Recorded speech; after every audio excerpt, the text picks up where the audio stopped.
Hello दोस्तों, कैसे हैं आप लोग। आज पता है बैठे बैठे एकदम से मेरे दिमाग में आए कुछ बचपन की यादें आ गई थी। तो मैंने सोचा चलो आज वही शेयर करती हूँ। मतलब इतनी हंसी आ जाती कई बार ऐसे सोच के।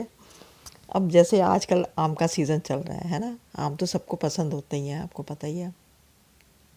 तो जब हम लोग छोटे छोटे थे ना, तो पापा मेरी जॉब करते थे उस समय। तो रात को बेचारे साइकिल से जाते थे, साइकिल से ही आते थे। तो रात को अच्छा आम सस्ते हो जाते हैं ना, फल वगैरह जो भी होता है सस्ता हो जाता है 11 बजे करीब। तो रात को घर आते थे तो खूब सारे ढेर सारे आम उस समय खूब। अब आजकल तो वो जो चूसने वाले होते हैं ना उसको देसी आम बोलते हैं। तो वो तो आजकल बहुत कम दिखाई देते हैं, लेकिन उस टाइम वो आम सबसे ज़्यादा वही आम खाए जाते थे।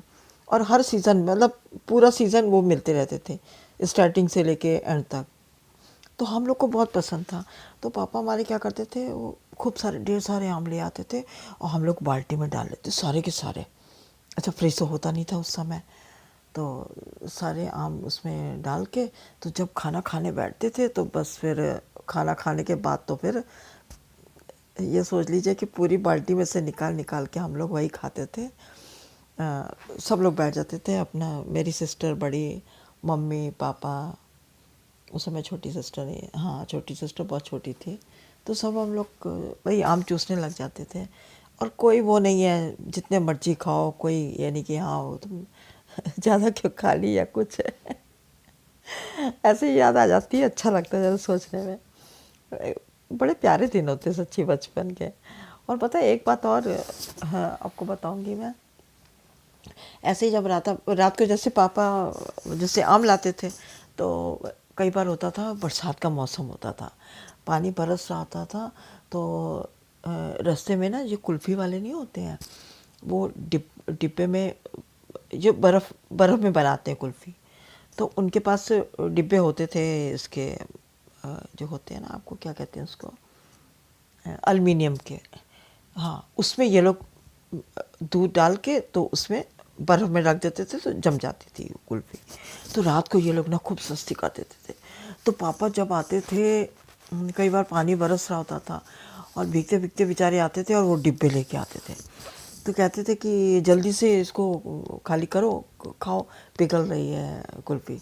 तो हम लोग उसी समय तुरंत शुरू हो जाते थे। हम लोग तुरंत शुरू हो जाते हैं। और मतलब इतना उसमें आनंद आता था कि मैं बता नहीं सकती। कि वो बरसात के मौसम में वो ठंडी ठंडी कुल्फ़ी खाना, एक उसका एक मज़ा अलग ही था। आजकल कितने तरीके फ्लेवर आते हैं कुल्फ़ी के, ये आपके आइसक्रीम कितनी तरह की आती हैं। लेकिन जो मज़ा उस समय उस वो कुल्फ़ी खाने में था, असली दूध की बनी हुई, उसमें खोया खोया टेस्ट आता था कि हाँ प्योर दूध की बनी हुई है। और उस उन दिनों की बात ही अलग होती थी दोस्तों। तो आज ये दो बातें मेरे दिमाग में आई तो मैंने कहा आपसे मैं शेयर ज़रूर करूँगी। और इसी तरह से जब हम लोग की गर्मी की छुट्टियां होती थी ना दोस्तों, तो हम लोग काफ़ी रात को उस समय उन दिनों में छुट्टियां हम लोग की बहुत ज़्यादा होती थी। आजकल तो बच्चों को इतनी छुट्टियां नहीं होती, हम लोग की तो गर्मी की छुट्टियां बहुत होती थी। या तो हम लोग नानी के घर चले जाते थे भोपाल, वहाँ पे हमारी नानी रहती थी। और हमारे नाना जी का पहले से लेटर आ जाता था कि भाई यहाँ पे आ जाओ, बच्चों को लेके आ जाना एग्ज़ाम के बाद। तो हम लोग वहाँ चले जाते थे। अब जब से डेथ हो गई उनकी तो फिर, या किसी किसी साल जैसे, अब बचपन में इतना ध्यान नहीं है, लेकिन किसी किसी साल जैसे बीच में गैप हो गया तो हम लोग नहीं जा पाए। तो रात को पता है क्या करते थे मम्मी, यहाँ पे है एक लखनऊ में नाका हिंडोला, पहले वहाँ पे बेकरी थी, भट्टी पे बनते थे वो सारे बिस्किट। और बिस्किट कौन से, आटा बिस्किट, उसमें पड़ी होती थी सौंफ। इतने टेस्टी बिस्किट होते थे, हम लोग मतलब भूख लगती तो वही खाते थे गर्मियों में, गर्मी की छुट्टियों में। पहले ये सब ब्रेड व्रेड कोई नहीं खाता था। अब इस चीज़ का फैशन ज़्यादा हो गया ना इधर, लेकिन हमारे टाइम में वो कोई नहीं खाता था, बस आटे के बिस्किट हम लोग खाते थे। या घर में मम्मी और कुछ बना लेती थी, जो पिन्नी वगैरह बना लेनी नहीं थी, या बेसन भुना हुआ शक्कर डाल के। तो हम लोग यही सब हेल्दी चीज़ें खाते थे। तो रात को हम लोग क्या करते थे, जब पापा आते थे ऑफिस से, खाना वाना खा के फिर जब फ्री हुए एक साथ ही हम लोग खाना खाते, चाहे 11 बज जाए चाहे 12 बज जाए। तो हम लोग छुट्टियों में एक साथ ही बैठ के खाना खाते थे सारे। और जब खाना खाने के बाद फिर हम लोग लूडो खेलते थे सब लोग मिल के। लूडो मेरी मम्मी भी खेलती थी। सब लोग बैठ के जब लूडो खेलते थे तो फिर बस किसी की गोटी अगर मर गई तो बस वो रोना शुरू कर देता था, मैं और मेरी बहन।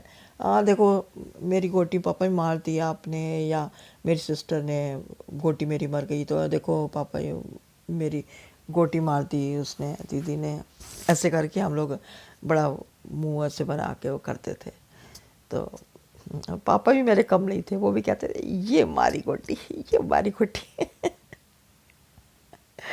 ऐसे करके हम लोग को छेड़ते थे। तो ये भी अच्छा, इस चीज़ में भी लड़ाई होती थी। मैंने लाल रंग की लेनी है, वो कहती मुझे पीली चाहिए, मैं कहती ग्रीन चाहिए। ऐसे करके ना बड़ा मज़ा आता था। हल्की फुल्की मतलब ऐसी ही लड़ाई होती थी, ज़्यादा नहीं। तो फिर जब भूख लगती रात को तो हम लोग बिस्किट पे बिस्किट, बिस्किट पे बिस्किट खाते थे खूब।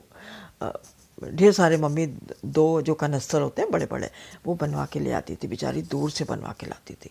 और हम लोग तो ऐसे उड़ाते थे 1 मिनट में जैसे बच्चे तो बच्चे होते हैं। अब यही तो एंजॉयमेंट होती है। और हम लोग क्या खाते थे, कुछ भी नहीं, घर का ही जो बना हुआ माल होता था वही खाते थे।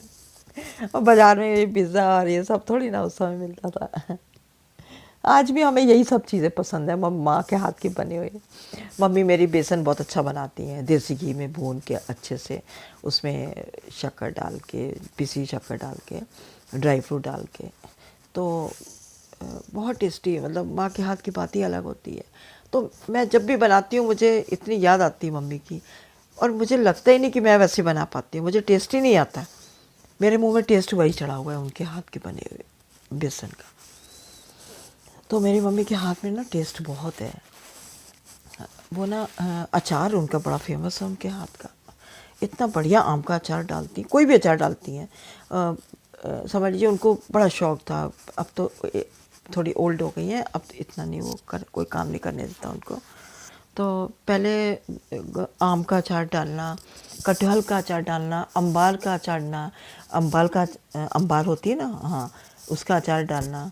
और लाल मिर्च भरवा जो होती है उसका अचार डालती थी, बहुत अचार डालती थी उनको। और अदरक, नींबू और हरी मिर्ची, इसका तो हर टाइम जब उनके घर चले जाओ, शादी के बाद की भी बात बता रही हूँ, जब उनके घर चले जाओ तो बस ये अचार उनके पड़ा ही होता था। तो हम लोग को मतलब बहुत अच्छा लगता था। और पोहा तो इतना बढ़िया मम्मी बनाती थी कि बता नहीं सकती। अभी भी कुकिंग का उनको बहुत शौक़ है, लेकिन अब उनके थोड़े घुटनों वगैरह में बहुत पेन रहता है तो ज़्यादा वो खड़ी नहीं रह पाती हैं। लेकिन शौक़ अभी भी है। कोई उनकी सबसे स्पेशलिटी जो उनके अंदर है, सबसे जो स्पेशल बात है कि वो कभी किसी भी चीज़ को वेस्ट नहीं करने देती हैं। किस तरह से हम लोग को भी टोक देती हैं कि बेटे देखो इसको वेस्ट नहीं करो, इसको ऐसे यूज़ कर लो। और आप मानोगे नहीं, मम्मी मेरी बेंगलोर में इस समय छोटी सिस्टर के पास वहीं पे रहती हैं। हम लोग का ब्रदर नहीं है, 3 बहन हैं हम लोग। तो एक बार मम्मी मेरे पास आई, तो बेंगलोर में जहाँ पे वो रहती हैं फ्लैट में, सिस्टर का फ्लैट है, तो वहाँ पे ना उन्होंने आगे वो लगाए हुए थे, बीज डाले होंगे कहीं पपीते के, तो खूब बढ़िया से वहाँ पे निकल आए बड़े बड़े पपीते, पीले पीले। और जब मेरे पास आई तो खूब सारे पपीते, हिम्मत देखी, अकेले आई थी, और खूब सारे पपीते लेके आई बैग में भर के कि भाई देखो वहाँ पे तो कोई खाता नहीं, इसको देखता भी नहीं है, चलो ये बच्चे खा लेंगे, मतलब मेरे बच्चों के लिए। तो वो लेके आई। और आप मतलब इमेजिन नहीं कर सकते, इतने मीठे पपीते आज तक मैंने कभी कोई खाए नहीं। ऐसे डाला, पता नहीं कितने किलो शक्कर डाल दी उसमें। और उनकी देखिए ज़रा, उनकी समझदारी देखिए, उन्होंने क्या किया, पपीते जो लाई वो तो लाई पके हुए, उसके अलावा पपीतों का हलवा बना के ले आई देसी घी का, खूब अच्छे से, खूब देसी घी डाल के खूब भुना हुआ और शक्कर के बगैर। इसीलिए बनाया कि भाई वेस्ट न जाए पपीते, और चलो बच्चे भी खा लेंगे, उनको अच्छा लगेगा।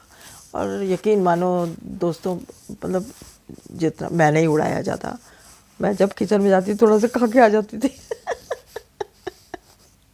मुझे ये सब चीज़ें बहुत पसंद है, मतलब देसी घी की भुनी हुई हलवा खास तौर से बहुत पसंद है। और मम्मी मेरी हलवा बनाती थी एक और, आलू का हलवा, मुझे भी बहुत पसंद है। मेरे पापा की अब तो डेथ हो चुकी है। जब वो व्रत रखते थे मंगलवार का संडे को, तो उसमें ये होता था कि मीठा ही खाना होता था, नमकीन नहीं खाते थे वो। तो जैसे शाम को खाना खाते थे पराठे के साथ, दही खाते, दही में भी वो शक्कर डाल के खाते थे। तो दिन में वो क्या करती थी, हलवा बना देती थी उनको, आलू का हलवा, उसमें ड्राई फ्रूट डाल देना, खूब अच्छे से भून के देसी घी का, बहुत टेस्टी लगता था। तो वो आज भी मेरे मुंह में वही टेस्ट आता है। तो मेरा जब मन करता है तो मैं भी थोड़ा सा हलवा बना लेती हूँ, मतलब किसी को घर में नहीं भी पसंद होता तो मैं अपने लिए थोड़ा सा बना लेती हूँ। खाना खाने के बाद वो मीठा खा ही लेते हैं सब लोग, ऐसी बात नहीं है, लेकिन मुझे पसंद है तो मैं भी कभी कभी अपनी पसंद का बना लेती हूँ, तो मुझे अच्छा लगता है। तो दोस्तों, हम लोग जब मम्मी के घर जाते थे शादी के बाद, तो बच्चे मेरे छोटे छोटे ही थे, तो क्या करते थे, बच्चों को पोहा बहुत पसंद आता था नानी के हाथ का, तो वो खूब ढेर सारा पोहा बना देती। पहले तो हम लोग को खिलाती थी, फिर ढेर सारा कैसरोल में भर के हम लोग को साथ में भी दे देती थी।